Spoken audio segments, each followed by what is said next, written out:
आपने एक ऐसे ग्रंथ अभिनय दर्पणम, नाट्य शास्त्र और अभिनय दर्पणम का के श्लोकों को दृश्य और श्रव्य रूप में प्रस्तुत किया है। ये ग्रंथ क्या है? और सामान्य तौर पर जो हमारी युवा पीढ़ी है, जो लोग पढ़ते हैं, उनको तो पता होगा भरत नाट्यमुनि के बारे में, लेकिन आम बच्चे जो अभिनय तो सभी करते हैं, ये अभिनय दर्पणम क्या है? नंदिकेश्वर रचित अभिनय दर्पणम एक 324 श्लोक है उसमें, और ये नृत्य का पाठ्य पुस्तक माना जाता है। और ये ग्रंथ में कुछ हस्त, पाद, गति, उत्प्लवन, चारी इत्यादि, स्थान, मंडल इत्यादि के बारे में कहा गया है। और जो भी नृत्य सीखते हैं, चाहे वो भरतनाट्यम हो, कथक हो, अभी तो सभी ये नृत्य को, ये शास्त्र को पढ़ते हैं।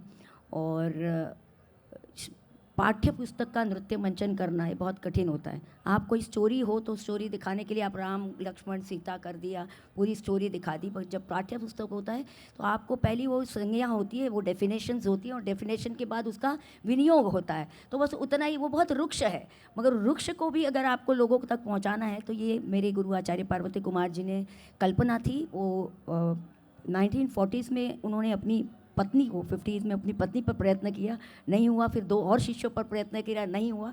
फिर मैं उनको 1970s में मिली, तो 1980s में उन्होंने ये नृत्य मंच मुझ पर शुरू किया। कुछ 5-6 साल ये नृत्य मंचन को कंपोज करने में लगे, और उसके बाद उसके बहुत सारे परफॉर्मेंसेस हुए। पहला परफॉर्मेंस यहीं दिल्ली में ICCR में 1985-86 में हुआ, और विश्व की एक में वो नृत्यांगना बनी कि आज भी उसका आर्काइवल भी हुआ है, IGNCA में उसका आर्काइवल है। मगर गुरुजी हर हमेश कहते कि बेटा ये तुम्हारे पिता हैं, मगर पितामह तो नाट्यशास्त्र है। तो ये दादाजी जो है ना आपके नाट्यशास्त्र, उनको छोड़ के नहीं चलेगा। तो यही बात एक घर कर गई थी कि नाट्यशास्त्र को से जुड़ना है। और नाट्यशास्त्र के मैंने ऑल 6000 श्लोक हैं, उसके 36 अध्याय हैं, जो पदच्छेद, क्योंकि संस्कृत होता है उसको कैसे पदच्छेद करके पढ़ना, और संधि कैसे छोड़ के पढ़ना, और उसका अन्वय, उसके कर्ता, कर्म और क्रियापद क्या होते हैं, उसका अर्थ कैसे लगाया जाए, वैसे करके मैंने महाराष्ट्र गवर्नमेंट के लिए मराठी में किया है, और गुजरात गवर्नमेंट के लिए गुजराती में किया है। और इसकी सबकी बैठक अगर की जाए तो परिवार से होती है और गुरुओं से होती है। मैं छोटी थी तब मैं दादी जी के पास जाती थी, वो श्लोक बोलती थी, और गुजराती में कुछ कविताएं बोल के भगवान की प्रार्थना भी गाया करती थी। और पांडुरंग शास्त्री जी की पाठशालाएं तब हुआ करती थी, मैं 75 की बात कर रही हूँ। और वहाँ पे हमें श्लोक सिखाए जाते थे, कहानियाँ भी सिखाई जाती थी, और तब वो श्लोकों के उच्चारण हो, उनकी लय हो, उनकी ऊर्जा, उनकी शांतता एक कुछ डिफरेंट था। तो उसी से एक कुछ प्रेरणा लेके हमारे गुरु के पास गए, उन्होंने भी संस्कृत लेने को कहा। तो ये समझ में आया कि साहित्य और संस्कृत ये सिर्फ केवल पढ़ा नहीं जाता है, उसको महसूस किया जाता है, उसको अनुभव किया जाता है। और वो अनुभव घर में भी पाया, और वो अनुभव हमने पाठशालाओं में पाया। इसीलिए भारत में जो खास, चाहे वो संस्कृत कहिए, चाहे संस्कृति कहिए, नृत्य कहिए, ये आम लोगों तक बहुत ईजीली पहुंचता है, और आम अनुभव भी जो है वो खास बन जाता है। तो ये जो बातें हैं, क्योंकि नाट्यशास्त्र में बहुत बड़ी बात है कि वो वेदों का प्रमाण लेते हैं, वेदों के प्रमाण में से वो हमें पूरी स्टोरी बताते हैं कि नाट्य की उत्पत्ति क्या हुई। आध्यात्मिक प्रमाण भी नाट्यशास्त्र लेता है, उसमें वो बताता है कि रस की निष्पत्ति कैसे, जैसे श्रृंगार, हास्य, वीर, और विविध रसों की बात कर दे, नवरस की बात हो जाती है। और लास्ट में भरत लोक प्रमाण की बात करते हैं। तो लोक प्रमाण को वो सर्वोच्च स्थान पर रखते हैं। वो कहते हैं कि लोक वृत्तानुकरणम नाट्यम, लोक उपदेश जननम नाट्यम। यानी अगर आपको अपने समाज में कोई भी युग में नाट्यशास्त्र को कैसे समकालीन बनाना है, उसका उदाहरण देते हैं। क्योंकि लोग कहते हैं अरे शास्त्रों को तो क्या है, शास्त्र तो आपको दबा के रखते हैं, शास्त्र को आप इनोवेशन नहीं करने देंगे, शास्त्र में आप क्रिएटिविटी नहीं कर सकते। कौन कहता है? भरत के नाट्यशास्त्र को उठाइए, पढ़िए और समझिए। हर ग्रंथ, हर पेज पर वो लिखता है कि आपके लोक साहित्य में, लोकों में जो प्रचलित है, अगर उसको आप जानते हैं समाहित करना चाहते तो वो कर सकते हैं, उसकी वो छूट देते हैं। आकृत्या चेष्टया चिन्है जात्या विज्ञाय वस्तुता स्वयं वितर्क कर्तव्यम नाट्य अभिनयनम प्रति। वो कहते हैं कि अब आप उसकी आकृति देखिए, आप उसकी चेष्टा गति विधि देखिए, चेष्टा चिन्ह देखिए, आप उसका सिग्निफिकेंस समझिए। आकृत्या चेष्टा चिन्ह जात्या, उसकी स्पीसीज समझिए कि वही वो चलने वाला है, वो उड़ने वाला है, वो पानी में तैरने वाला है, जो भी है।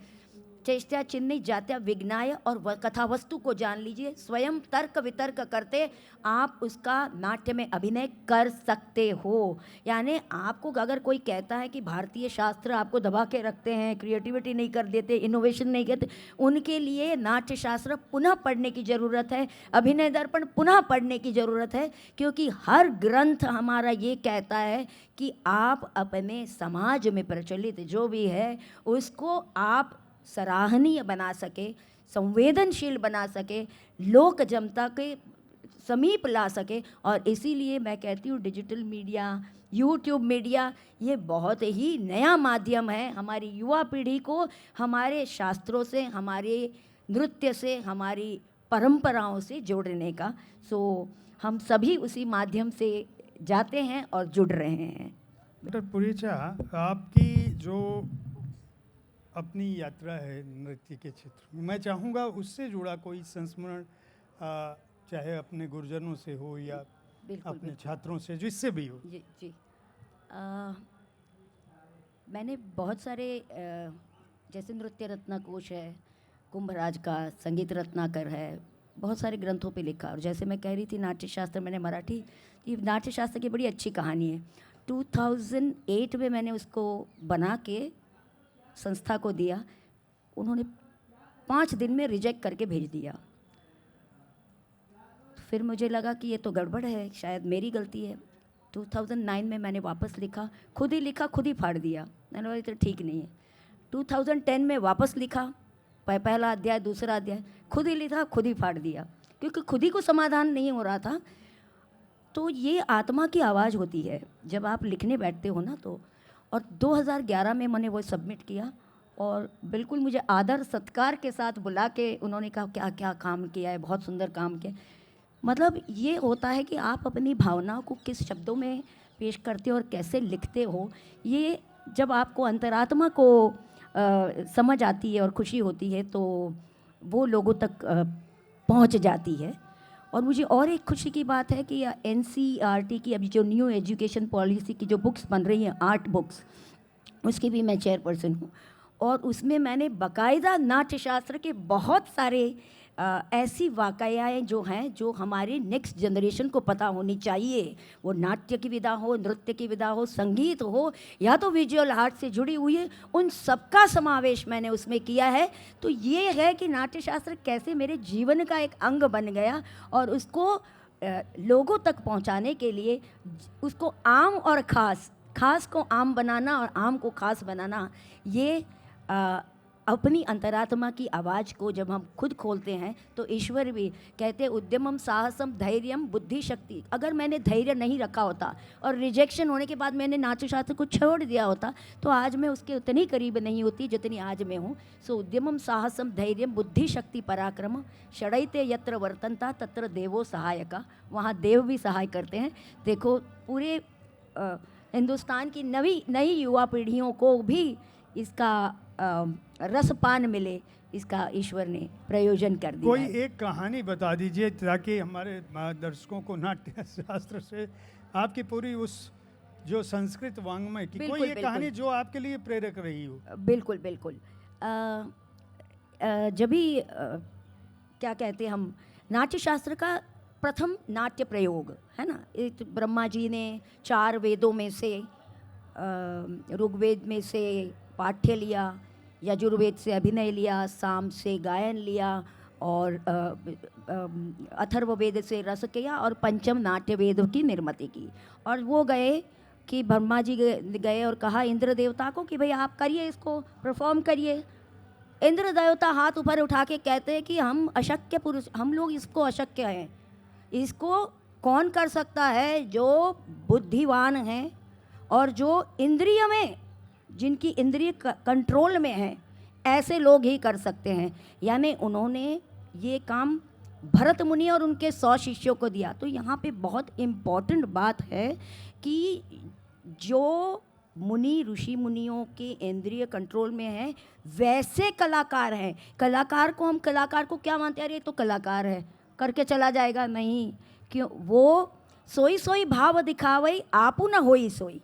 सब भाव दिखाने के बाद में भी वो अंतरात्मा या आत्मा या तो वो कैरेक्टर अलग है, वो कैरेक्टर वो खुद नहीं है, और फिर भी वो राम है, फिर भी वो कृष्ण है, फिर भी वो ये स्थान उन्होंने यानी नाट्य शास्त्र में कलाकारों को दिया गया है। दूसरी बात है, ये कलाकार बहुत महत्व का स्थान रखता है। दूसरी बात थी कि जब प्रथम प्रयोग नाट्य प्रयोग कहा गया तो भाई कहा गया रुक जाओ, इसमें तो स्त्रियां नहीं है, कैशिक वृत्ति नहीं है।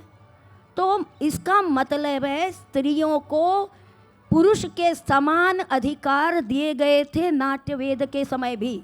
स्त्रियों का पात्र करे, पुरुष पुरुष का पात्र करे, इसीलिए उर्वशी रंभा मेनका जन्म किया गया और स्त्री को स्त्री के पात्रों का वर्णन। मगर जैसे जैसे युग भी तो स्त्री बहुत समान थी।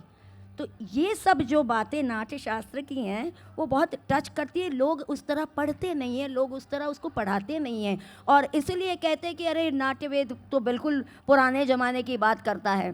परसों ही मैं कोई स्टेज पर 26वें अध्याय 22वां सामान्य अभिनय में उसमें शीलाएँ दिखाई गई हैं। शीला मतलब है कि नृत्य में सामान्य जीवन में एक लड़की चल रही है, वो गज गति से चल रही है, कोई श्वान गति से चल रही है, कोई और उसके सामान्य लक्षण, उसको उन्होंने संभोग के साथ जोड़ के उसको बिल्कुल पूरे अध्याय को विनाशक बना दिया।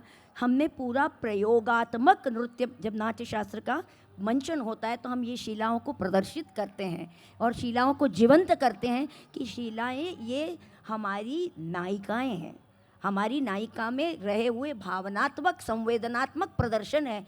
ये बातें जब नाट्य शास्त्र जुड़ती है कि नाट्य शास्त्र प्रदर्शन का जो युग चला आ रहा है, ये युग को समझिए, ये युग में भी वो सार्थक है, आगे वाले युग में भी वो सार्थक रहेगा, मगर उसको पढ़ने वाला, उसको समझने वाला और उसको समझाने वाला योग्य व्यक्ति चाहिए, ऋषि तुल्य व्यक्ति चाहिए, तो ही आप उसको समझ पाएंगे।